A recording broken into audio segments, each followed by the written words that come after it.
Bismillahirrahmanirrahim. Assalamualaikum warahmatullahi wabarakatuh. Perkenalkan, nama saya Muhammad Nugra Setiawan. Saya salah satu dosen pendidikan jasmani, kesehatan, dan rekreasi di Fakultas Ilmu Keolahragaan dan Kesehatan Universitas Negeri Makassar. Video ini saya buat merupakan pernyataan diri dosen dalam unjuk kerja Tridharma Perguruan Tinggi atau disingkat PDD UKT PT pada bidang pengajaran yang saya buat sebagai salah satu persyaratan mengikuti sertifikasi dosen tahun 2026. Nah, pada kesempatan ini saya ingin menyampaikan terkait salah satu mata kuliah tenis lapangan. Mata kuliah ini ditunjukkan untuk mahasiswa pendidikan jasmani, kesehatan, dan rekreasi semester 5 dengan bobot 2 SKS. Mata kuliah tenis lapangan ini terdiri dari 16 kali pertemuan, di mana 14 kali pertemuan melalui tatap muka, teori dan praktik, dan 2 pertemuan lainnya adalah ujian tengah semester dan ujian akhir semester. Nah, mata kuliah tenis lapangan ini membahas teori dan praktik. Nah, di mana kita mempelajari tentang permainan tenis meliputi teknik dasar, service, forehand, backhand, smash, dan bagaimana strategi bermain tenis. Selain itu, kita mempelajari juga tentang perwasitan, bagaimana peraturan dalam tenis lapangan, bagaimana menjadi seorang wasit, bagaimana cara perhitungan dalam permainan tenis lapangan. Adapun capaian mata kuliah CPMK 1, mahasiswa mampu menunjukkan sikap sportif, disiplin, kerjasama, dan etika profesional selama mengikuti pembelajaran teori dan praktik tenis lapangan. CPMK 2, mahasiswa mampu menjelaskan konsep teknik dasar tenis lapangan. Nah, di mana dari service, forehand, backhand, volley, dan smash. Dan prinsip biomekanika gerak yang benar. CPMK 3, mahasiswa mampu menjelaskan prinsip taktik bermain tunggal dan ganda, serta penerapannya dalam situasi permainan atau bisa disebut dengan game situation. Selanjutnya CPMK 4. Nah, mahasiswa mampu menjelaskan peraturan pertandingan permainan tenis lapangan, bagaimana sistem skor dan tugas dasar perwasitan. Dan yang terakhir CPMK 5, mahasiswa mampu menerapkan teknik dasar, taktik, dan strategi dalam bentuk permainan sederhana maupun pertandingan mini. Materi yang saya sampaikan didukung oleh beberapa media pembelajaran berupa video. Interaksi pada mata kuliah ini melibatkan komunikasi dua arah antara dosen dengan mahasiswa, berupa diskusi, tanya jawab, kolaborasi, dan refleksi bersama. Dalam mata kuliah ini, saya menerapkan sistem asesmen yang mencakup asesmen formatif dan asesmen sumatif. Nah, asesmen formatif saya lakukan untuk memantau perkembangan belajar mahasiswa melalui tugas proyek individu maupun kelompok, serta penilaian sikap dan keterampilan. Sementara itu, asesmen sumatif digunakan untuk mengukur capaian pembelajaran, karena mata kuliah ini menerapkan pendekatan project based learning. Adapun metode yang saya gunakan untuk penilaian mencakup beberapa aspek. Nah, yang pertama etika 10%, yang kedua absen 15%, yang ketiga tugas 20%, yang keempat UTS 25%, dan yang terakhir yang kelima UAS 30%. Nah, berikut ini adalah video proses pembelajaran mata kuliah tenis lapangan dengan materi pertemuan ke-11 mengenai peraturan permainan dan sistem skor tenis lapangan. Mari kita simak bersama. Hari ini kita masuk ke pertemuan ke-11 mengenai peraturan permainan dan sistem skor dalam permainan tenis lapangan. Namun sebelum masuk ke materi, terlebih dahulu saya evaluasi mengenai pertemuan sebelumnya. Nah, pertemuan minggu lalu kita belajar tentang teknik Apa? Servis. Coba saya tanya satu orang, Hamdi, ada berapa teknik servis dalam tenis lapangan? Coba. Ada 4 Pak. Nah, coba sebutkan. Servis datar, yaitu flat service. Yang kedua, servis slice, yaitu servis slice service. Yang ketiga, servis kick, dan yang keempat, servis bawah. Oke, jadi pertemuan yang lalu itu kita membahas tentang jenis-jenis servis. Yang pertama ada servis datar atau flat, kedua servis slice, dan ketiga servis twice.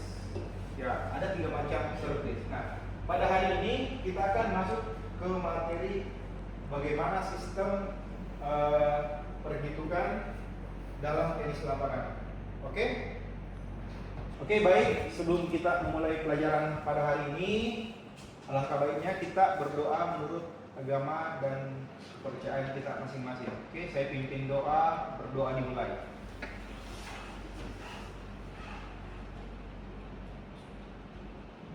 Oke, selesai. Oke, sebelum kita mulai ke materi, saya absen terlebih dahulu ya. Oke, baik, dengan namanya Hamdi. Hadir Pak. Asrul. Hadir Pak. Supriyadi. Hadir Pak. Jayanto. Oke, baik, hari ini kita masuk ke materi tentang perwasitan atau cara menghitung dalam permainan tenis lapangan ya. Namun sebelum masuk ke materi, kita perhatikan ada beberapa aturan-aturan yang harus kita ketahui sebelum masuk ke materi tersebut. Yang pertama,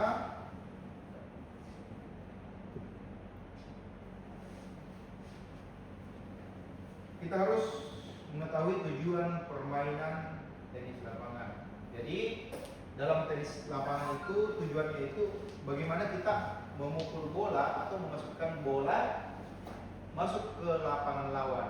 Jadi dia harus masuk di garis. Nah, untuk pemain ganda dan pemain single itu berbeda. Kalau kita menggunakan permainan single itu menggunakan garis di dalam. Berbeda dengan permainan ganda, dia menggunakan garis luar dalam lapangan tenis.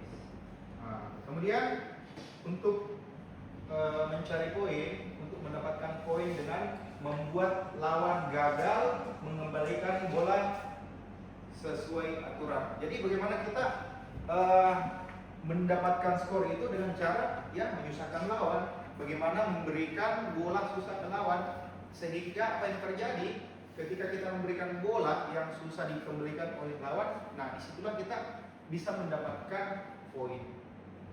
Dimengerti? Oke. Adapun peralatan yang harus digunakan pada saat kita bermain tenis, ada raket tenis, ya bola tenis, kemudian ya harus ada lapangan tenis, dan di lapangan itu mempunyai net, dan kita harus menggunakan sepatu olahraga yang sesuai. Jadi sepatunya itu berbeda dengan sepatu-sepatu yang digunakan di olahraga lain. Nah, misalnya di lapangan tenis itu kita harus menggunakan sepatu yang datar alasnya. Nah, tujuannya apa? Agar ketika kita melakukan perpindahan itu tidak mudah jatuh. Jadi jangan menggunakan sepatu lari atau sepatu running pada saat kita bermain tenis karena alasnya tinggi yang dapat menyebabkan orang mudah cedera. Nah, sampai sini paham? Nah, selanjutnya saya akan bahas mengenai peraturan dasar permainan tenis lapangan ya. Oke. Servis dilakukan dari belakang garis atau baseline. Jadi bagaimana pada saat kita melakukan servis itu harus dilakukan di belakang garis servis. Jadi tidak boleh menginjak garis servis.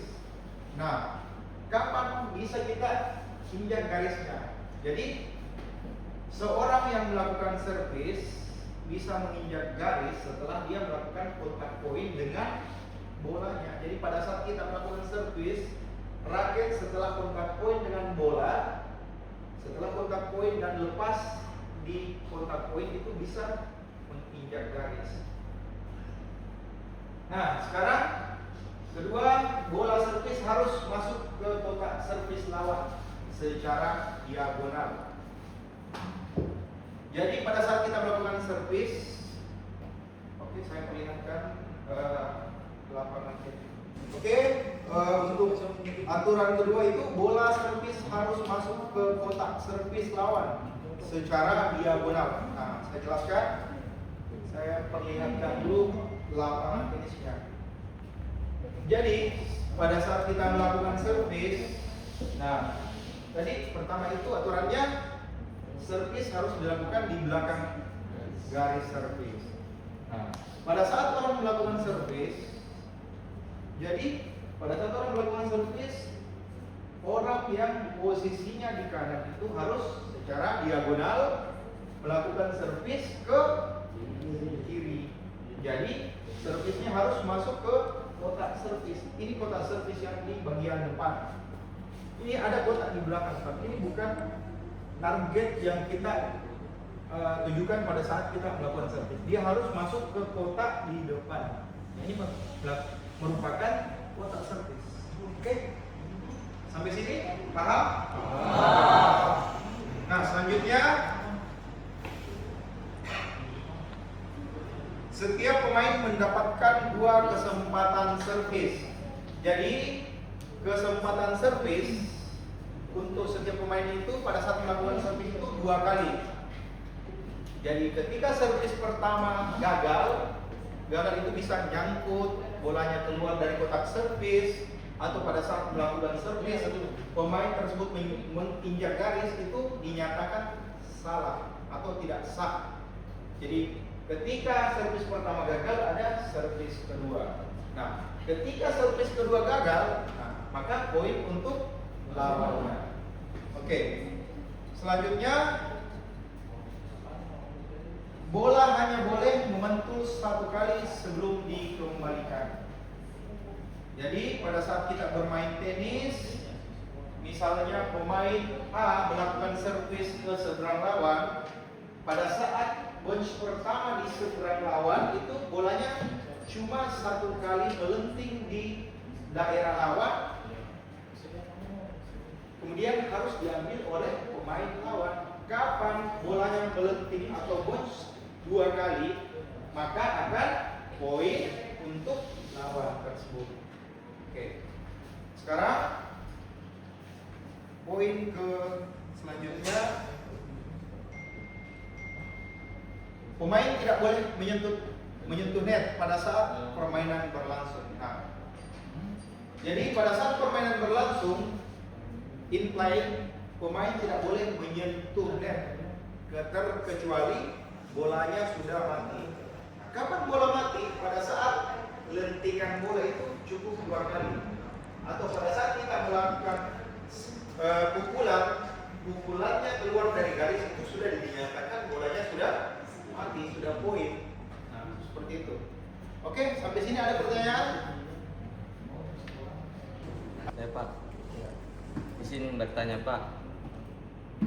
Pertanyaan saya adalah, ketika kita melakukan servis, apakah yang terjadi ketika bola mengenai net tetapi masuk ke kotak? Oke, pertanyaan yang cukup bagus. Pada saat kita melakukan servis, bola tersebut mengenai net dan masuk di daerah kotak servis, itu bukan batal tetapi diulangi. Nah, jadi tidak batal, tidak salah, tetapi tetap diulangi. Oke? Sudah paham? Paham. Oke. Kita lanjut.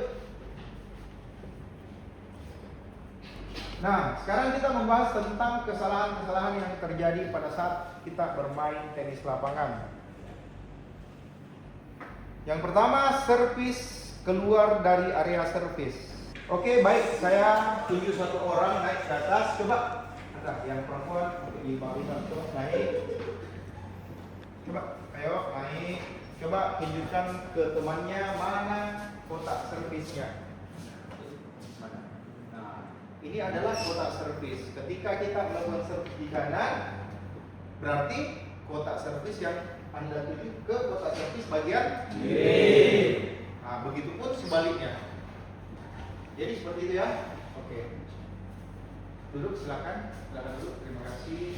Oke, sebelum saya lanjut ke materi, ada yang mau bertanya? Saya Pak, Nah, bagaimana jika kita melakukan servis, bola kita mengenai garis Pak? mengenai garis. Oke, pertanyaan yang sangat bagus. Jadi pada saat kita melakukan servis dan bola mengenai garis, itu dinyatakan sah, walaupun sedikit. Nah, jadi di pertandingan internasional itu ada yang namanya challenge. Jadi kita bisa meminta challenge pada saat kita melakukan servis. Ada kamera yang tugasnya itu untuk melihat bagaimana servis itu masuk apa tidak. Nah, jadi ketika bola walaupun sedikit kena garis itu dinyatakan masuk in. Oke? Sudah paham? Selanjutnya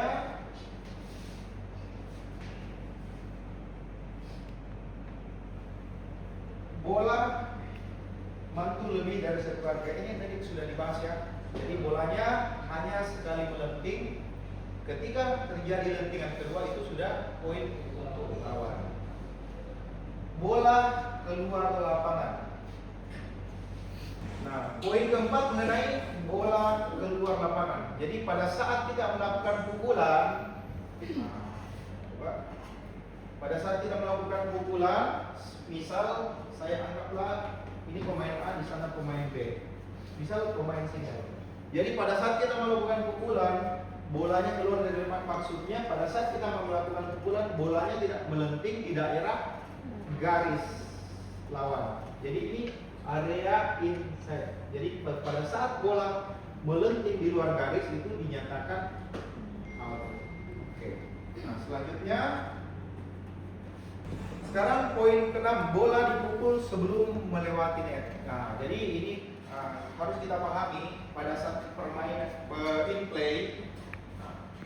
Pada saat permainan berlangsung, ketika pemain lawan melakukan pukulan, pada saat bola melayang di udara dan pada saat dia belum melewati garis di atas net itu tidak boleh dipukul dulu sebelum menyeberang ke area lawan.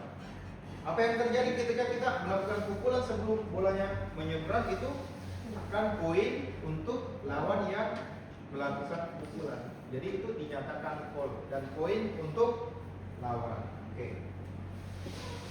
Sekarang tujuan materi pada hari ini bagaimana kita mampu menjelaskan peraturan permainan dan sistem skor dalam tenis lapangan. Jadi saya harap ketika kita sudah melakukan pertemuan hari ini, saya harap adik-adik mampu bagaimana menjadi atau memimpin pertandingan sehingga Anda bisa bermanfaat di masyarakat nantinya. Setelah selesai kita bisa menjadi seorang wasit yang bisa memimpin pertandingan. Jadi harapan saya seperti itu ya. Oke. Kita masuk ke sistem skor. Bagaimana perhitungan atau poin dalam tenis lapangan. Jadi dalam tenis lapangan itu berbeda dengan hitungan pada olahraga pada umumnya.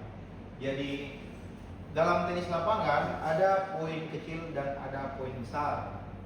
Poin kecil itu termasuk 0, 15, 30, 40 atau dalam istilah dalam permainan tenis lapangan itu 0 itu dinyatakan dengan lob. Nah, jadi kita tidak sebut dengan zero. Jadi disebut dengan lob pada saat seorang wasit menyebutkan skor dalam permainan tenis lapangan. Jadi gini, jadi poin pertama pada saat kita mendapatkan poin dalam tenis lapangan itu yang pertama poin harusnya kan 1. Poin pertama itu adalah 15. Poin kedua itu adalah berapa? 30. Poin keempat adalah 40. Nah, setelah poin keempat kita ambil poin selanjutnya itu akan mendapatkan 1 poin besar. Nah, baru kita mulai lagi dari servis sebelah. Jadi pada saat poin selesai, poin besar selesai, maka akan terjadi pindah serve ke area lawan. Oke. Baik, sebelum saya lanjut untuk sistem skor, Ada yang mau bertanya tentang materinya? Saya Pak. Coba sebutkan nama dan pertanyaannya. Silakan. Perkenalkan nama saya Muhammad. Coba suaranya bisa ditambah volumenya. Jadi pertanyaan saya yaitu bagaimana jika permainan mekanisme itu terjadi skor 41. Oke, baik. Oke, pertanyaannya sangat bagus. Bagaimana jika terjadi 40 sama pada saat pertandingan berlangsung? Jadi ketika terjadi 40 sama, maka kita akan mencari 2 poin. Bagaimana? Apa yang terjadi? Kita berikan yang namanya jus. Jadi harus selisih 2. Misal pada saat kita terjadi 40 sama, misal ini A, ini B, pemain B. Harus beda 2 angka baru bisa dapat 1 poin. Nah, misal pemain A melakukan in play, nah dia melakukan pukulan dan dia menang di game tersebut, berarti keuntungan untuk pemain A. Jika terjadi in play lagi dan pada saat permainan in play pemain B mendapatkan poin, berarti belum selisih 2. Jadi terjadi yang namanya persamaan angka atau disebut dengan jus. Nah, kapan pemain itu bisa mendapatkan poin? Ketika terjadi jus, dia berturut-turut mendapatkan 2 kali poin sehingga bisa mendapatkan 1 angka. Maka terjadi perpindahan melakukan servis. Bagaimana? Dimengerti? Oke. Nah, sekarang saya lanjut lagi. Oh ya, itu tadi. Nah, untuk poin di bawah ini itu sudah terjawab tadi tentang pertanyaan untuk menang setelah jus.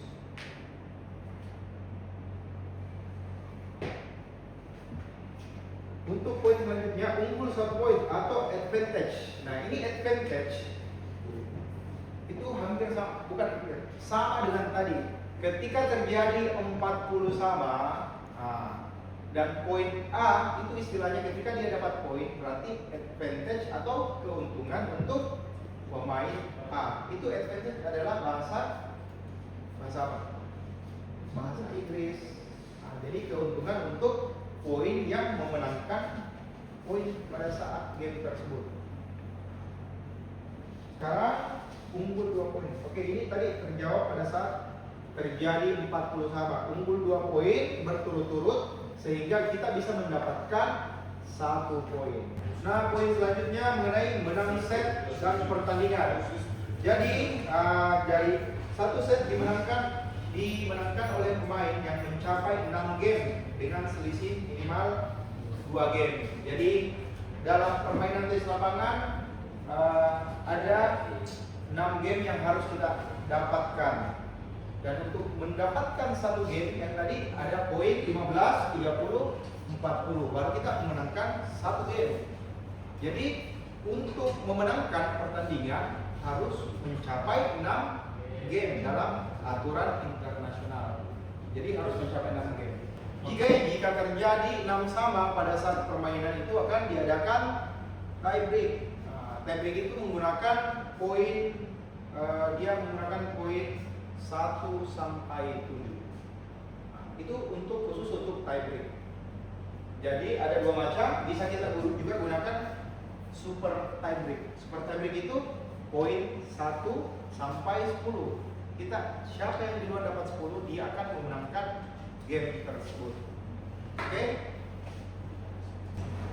Nah, poin selanjutnya, pertandingan umumnya menggunakan best of 3 set. Maksudnya jadi pada saat bertanding, jadi kita harus mendapatkan 3 set untuk memenangkan pertandingan. Itu aturan internasional. Nah, selanjutnya best of 5 set. Itu khusus untuk turnamen tertentu. Ya. Saya lanjut. Jadi etika bermain yaitu menghormati lawan dan wasit. Nah, coba ada yang bisa berikan contoh bagaimana contoh menghormati lawan dan wasit? Coba ada yang bisa berikan contoh? Coba Rahma bisa?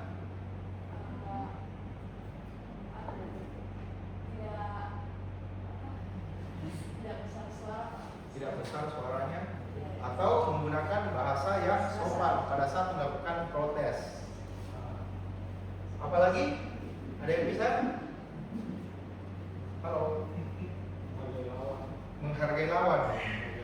Menghargai lawannya. Ketika kalah, tidak memancing emosi, tidak emosi. Nah, selanjutnya saya akan memperlihatkan bagaimana perhitungan dalam tenis lapangan. Jadi saya akan putarkan video, kita bisa melihat atau menganalisa bagaimana memberikan poin pada permainan tenis lapangan. Jadi saya harap perhatiannya, coba semua perhatikan video tersebut, saya akan putar dan kita perhatikan bagaimana sistem perhitungan dalam tenis lapangan. Oke?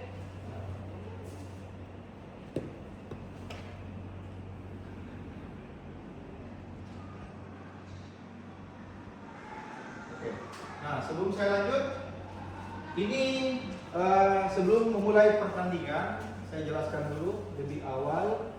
Jadi permainan itu dimulai servis di sebelah kanan, baik itu bermain double atau bermain single. Perhatikan, servis dimulai dari sebelah kanan di area baseline atau garis servis. Coba diperhatikan ya. Nah, sekarang saya play. Oke, baik, jadi pada hari ini slide yang saya sudah tampilkan itu sudah selesai ya. Namun sebelum kita menutup pertemuan kali ini, ketika ada yang belum dimengerti, saya persilakan untuk mengajukan pertanyaan. Oke, silakan angkat tangan, sebutkan namanya dan NIM-nya. Oke, coba berdiri. Perkenalkan, nama saya Syedina Ramdan dengan NIM 24030150211. Adapun pertanyaan saya, Pak, di mana permainan tenis terbagi menjadi dua kategori, yaitu permainan tunggal dan permainan ganda. Apakah ada perbedaan peraturan dalam kedua permainan tersebut? Oke, pertanyaannya cukup baik. Saya langsung jawab atau lakukan pertanyaan lagi? Ajukan pertanyaan. Langsung jawab ya. Oke. Jadi tugas nanti kita kirim, nanti saya kirimkan link. Disitulah kita upload videonya. Oke? Oke, untuk pertemuan hari ini saya merasa cukup. Dan saya harap untuk adik-adik sekalian, jadi untuk pelajaran hari ini kita pelajari lagi di rumahnya agar bagaimana kesiapan kita setelah selesai nanti kita bisa memimpin pertandingan atau bisa menjadi wasit profesional, agar bagaimana ilmu-ilmu yang kita dapat pada saat perkuliahan itu bisa bermanfaat bagi bangsa dan negara. Oke? Jadi harapan saya sekali lagi pelajari baik untuk materi pada hari ini agar bisa tersimpan di ingatan kalian. Ya, lebih kurangnya mohon dimaafkan. Saya ucapkan terima kasih untuk partisipasi kalian untuk mengikuti mata kuliah hari ini. Assalamualaikum warahmatullahi wabarakatuh.